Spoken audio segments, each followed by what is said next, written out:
sistema, solicitud de palabra de parte del asambleísta Joel Abad. Asambleísta Joel Abad tiene la palabra.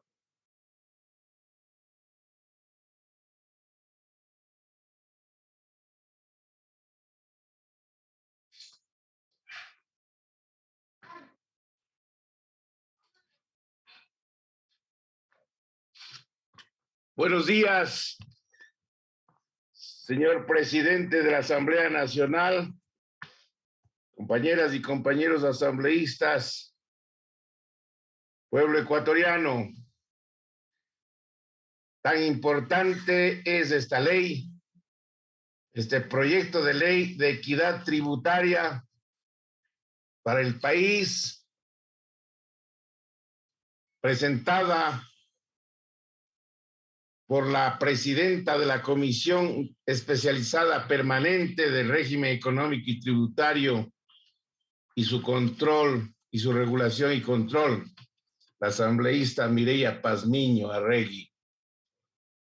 Antes de presentar algunas observaciones a esta importante ley, debo manifestar que la contribución tributaria constituye un mecanismo responsable y obligatorio para el estricto ingreso económico sin perjuicio a la caja fiscal y a la reducción en la inversión social. Dentro de mis observaciones está la primera, la discrepancia central que realiza el Servicio de Rentas Internas al proyecto de ley de equidad tributaria, página 8 del informe, radica en el texto del artículo 135 de la Constitución de la República, en la que señala solo la presidenta o presidente de la República podrá presentar proyectos de ley que creen, modifiquen o supriman impuestos, aumenten el gasto público o modifiquen o supriman dichos impuestos, aumenten el gasto público o modifiquen la división política administrativa del país. No obstante, dicha observación no es aplicable al presente proyecto porque la propuesta de ley de equidad tributaria propone incluir o establecer en el artículo 29 del Código Tributario otros responsables de la obligación tributaria. Agregar un numeral adicional que incluya como sujetos pasivos de las obligaciones tributarias adeudadas por parte de las empresas a sus accionistas o socios en proporción a sus accionistas o participaciones.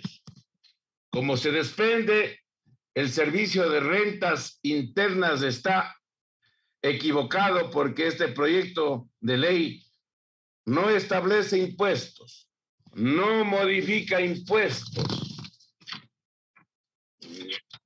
no exonera impuestos, no extingue impuestos. El proyecto de ley solo incluye como sujetos pasivos de las obligaciones tributarias adeudadas por parte de las empresas a sus accionistas o socios en proporción a sus acciones o participaciones, lo que no establece, ni modifica, ni exonera, ni extingue impuestos. La primera observación en mención es que la impugnación del SRI no es aplicable a este caso, sino que todo lo contrario.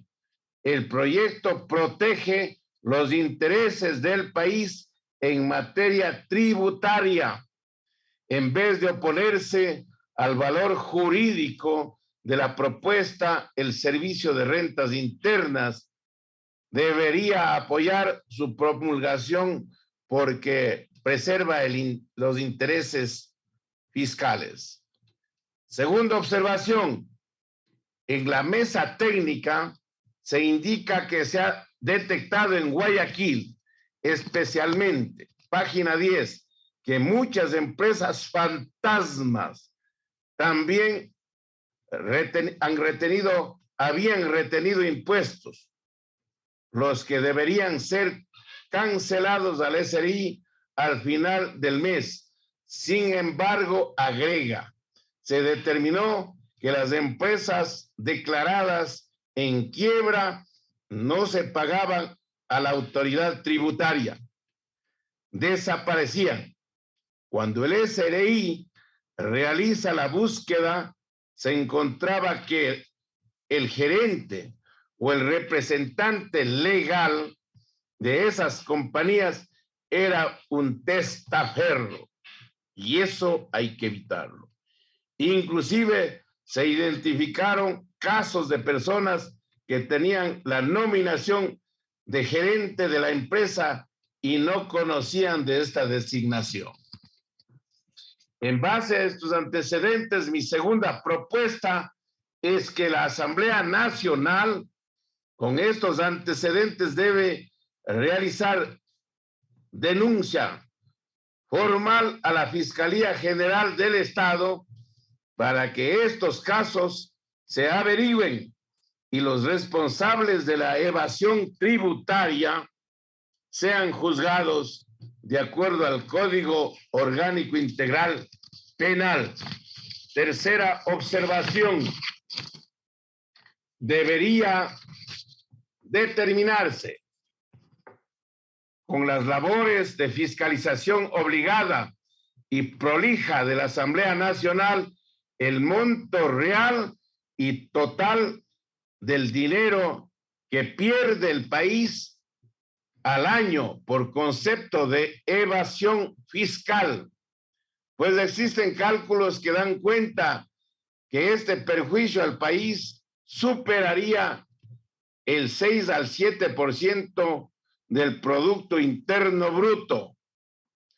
Esta cantidad a determinarse es importante y no solo para la planificación, sino la realización de obras en el país. Tiene que hacerse la planificación debida y realizar las obras con los ingresos que se tiene dentro de los aportes tributarios. Cuarta observación, sugeriría en forma respetuosa a la Comisión Legislativa que incorpore una norma jurídica mediante la cual, por una parte, la información tributaria de todas las autoridades deberá publicarse y por otra, se elimine el sigilo bancario a las autoridades, por ejemplo, a nivel de ministros de Estado. Esto no puede seguir ocurriendo en el país, que los ministros de Estado estén eludiendo los impuestos bajo el sigilo bancario.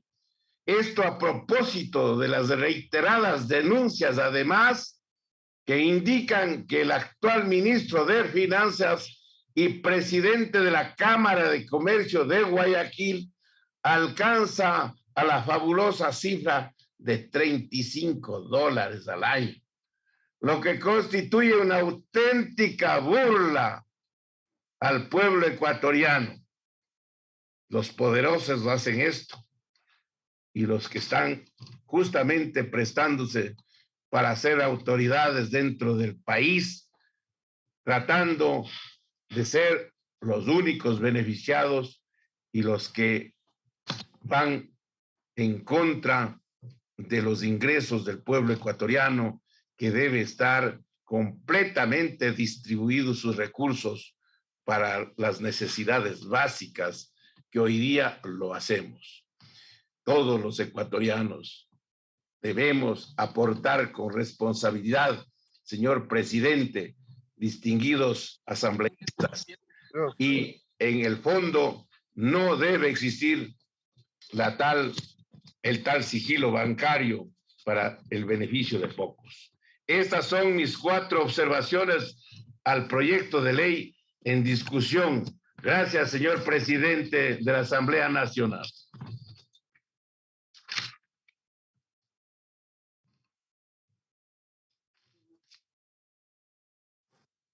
Asambleísta Birman Rade.